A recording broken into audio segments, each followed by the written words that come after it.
दोस्तों, आपके अपने YouTube channel sir Ranjeet Singh 75 में आप सभी का स्वागत है। जैसा कि आप लोगों ने देखा होगा, रीट का एग्ज़ाम 2 दिन चला था, 27 एंड 28। तो मैं आप लोगों को बता दूं, कुछ इम्पोर्टेंट हिंदी के पॉइंट हैं जो कि उस पेपर में आए थे। जैसे कि 27 सेकेंड शिफ्ट में मैं बात करूं क्या क्या क्वेश्चन आए थे, तो मैं आप लोगों को बता दूं। जैसा कि पहला क्वेश्चन पूछा गया था, पुल्लिंग शब्द का प्रयोग हुआ है। तो ऑप्शन जैसा कि थे समृद्धि, संस्कृति, यात्रा और पूंजीपतियों। तो समृद्धि होती है तो आपका ये स्त्रीलिंग होगा, संस्कृति होती है ये भी आपका स्त्रीलिंग होगा, और यात्रा होती है या यात्रा की जाती है तो ये भी आपका स्त्रीलिंग होगा। बट पूंजीपतियों जो ऑप्शन था वो आपका पुल्लिंग था, तो यही आपका राइट था। और नेक्स्ट क्वेश्चन पूछा गया था, मुक्ति को प्राप्त करने को कहा जाता है, मुक्ति या मोक्ष को प्राप्त करने को कहा जाता है। तो ये आपका आंसर था मुमुक्षु। क्या था बेटा? मुमुक्षु। और नेक्स्ट क्वेश्चन पूछा गया था, पर्याप्त में कौन सा उपसर्ग होता है।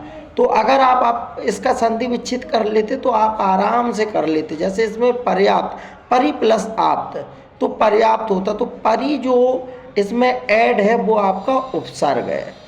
और पूछा गया था एक सोगरा क्या है, जैसा कि राजस्थान की भाषा में पूछा गया था सोगरा क्या है।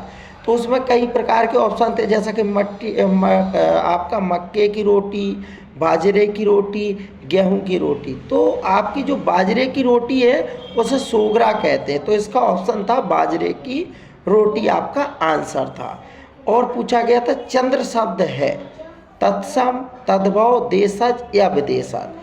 तो आपका जो चंद्र है वो आपका तत्सम शब्द है, चंद्र का चंद्रमा होता है आपका तद्भव, तो चंद्र शब्द है वो आपका तत्सम था।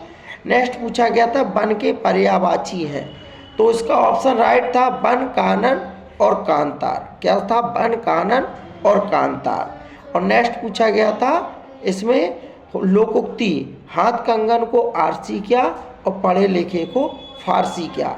तो इसका अर्थ था प्रत्यक्ष को प्रमाण की आवश्यकता नहीं पड़ती है। नेक्स्ट पूछा गया था वास्तविकता का पता चलना, इस मुहावरे का अर्थ था आंखें खुलना। नेक्स्ट क्वेश्चन था इंद्रियों के आधार पर भेद पूछे गए थे। तो इंद्रियों के आधार पर 3 भेद होते हैं, एक आपका दृश्य, दूसरा आपका श्रव्य और तीसरा था दृश्य और श्रव्य। नेक्स्ट क्वेश्चन पूछा गया था प्रमाण शब्द का अर्थ क्या होता है, तो ये आपका सबूत होगा। तो इस प्रकार के आपके कुछ क्वेश्चन थे जो कि आप लोगों ने, मुझे पता है